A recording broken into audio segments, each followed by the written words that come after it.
ethnicity at the county level. Every country in the world, now I'm talking a lot and I was saying I'll leave in early. Every country in the world has their own system of devolution. United States, and it's based on their history. United States have 50 states because of the Civil War. So as a solution to the Civil War, Abraham Lincoln, among others, brought together the Union. Do you know why Americans have the State of the Union address? The State of the Union address, which is delivered every year, is to update the country how the Union is doing. You see all the time, you'll hear Obama will say, so that our Union may be stronger than ever. Because the idea here is that to keep the country together, at that time it would have created 50 countries in the United States. So they compromised and created states and created local entities. South Africa, remember after Mandela was released, South Africa was going to break up. Yeah, Mangosuthu Buthelezi and his group wanted the Durban and the KwaZulu-Natal, that region, to go. They compromised, they created three-tier system. You have the national, the provincial, and the municipal system. You go to Ethiopia, Ethiopia was going also to break up. They decided to form ethnic regions. They decided, say, wajana kudanganyana. Let's just say every tribe can go and govern themselves, and then we keep the nation together. So the Somalis, who are about 26%, formed the Somali state. The Oromos, who are at 6%, formed the Oromo state. The Tigris, the same. The southern state, which had a combination of various tribes, they formed districts for every tribe to govern themselves. And they put in their constitution that if you want to secede and form your own country, you can go. As a result of that, people realize it's okay to govern ourselves, but also it's okay to be Ethiopia. So they have not decided to go anywhere. Yeah? The Oromos were 34%, and Somalis, if they were to come together in the country, they would form the tyranny of numbers. Because 34 from 26, they would form 60, and they would control the country. But as you know, the former president, the former prime minister came from 11% of the community. The current one is, their tribe is 2%. Yeah? So I look forward to a country where 2% will lead the country. Yeah, and that it will not be a problem. Yeah? We must be able to work towards that direction. But as we do that, we must face the immediate challenge of ethnicity. We need to question ourselves, what is Kenyan devolution? What is different from Kenyan devolution from Ethiopian one? I want us to be practical. What is Muranga County? Yeah? What is Turkana County? It's for who? Yeah? Turkana for Turkanas, yeah?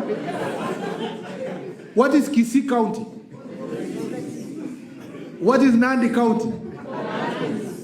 The other day, when we were going around to get the proposal for the legislation, people were saying, and how do we ensure that Nandi remains for Nandis? So if you go across the country, you will find it difficult to get a county that is not ethnically homogeneous. Very few. It could be Mombasa, Nairobi, a little bit, two. But even Nairobi, Akuna. There was a time, remember those days when I was a political analyst? So we used to have those analyses where you go to a hotel and take tea. And then someone told me, Murkomen unaongea siasa ya Nairobi unaongea nini? Wakalenjin wangapi wako hii town? Siasa ya Nairobi. Wewe unajua nini? Yeah? And I remember a friend of mine came to me and told me, I want to run for MP in Nairobi. Sijui niende Kawangware.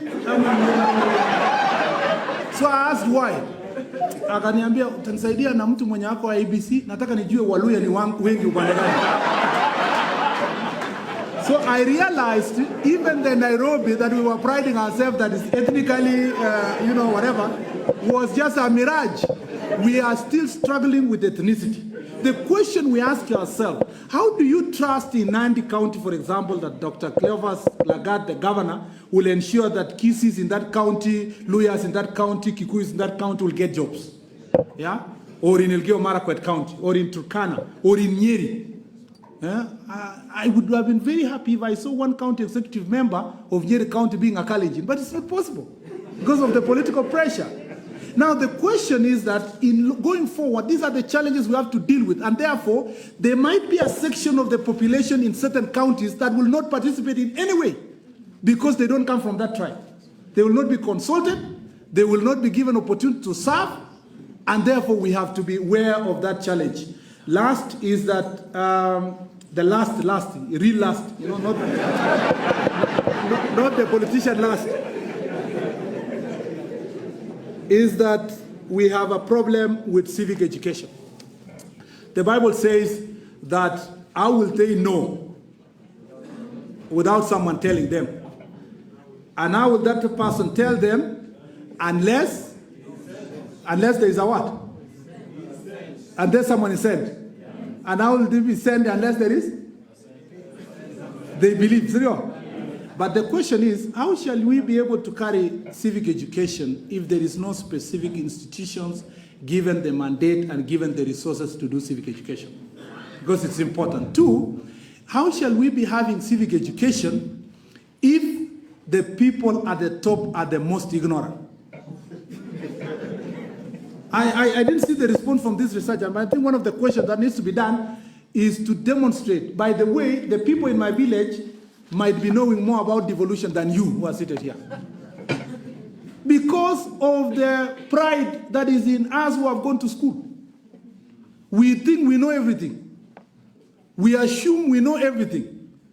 And because we know, we are not willing to learn. Learning requires humility, especially if you have reached degree and above level. For you to sit down and be lectured by somebody about public participation, you have to be humble. The humility to learn in this country is wanting, and we have to deal it from the top. We are chasing the day-to-day issues without really looking at long-term for our country. And therefore, to be able to inform that long-term, we have to have better civic education. And that's why my suggestion to the Minister of Devolution, and I say this in the floor of the House, and I've done this to her face-to-face, is that it's important now we work towards organizing a national conference on devolution so that all of us we move from one page when it comes to devolution. Because now it's almost being reduced. Everybody's just saying, if you are for referendum, you are for devolution. If you are not for referendum, you are anti-devolution. Where did that one come from? Yeah? I mean, really, and it's just basically ignorance. Thank you very much.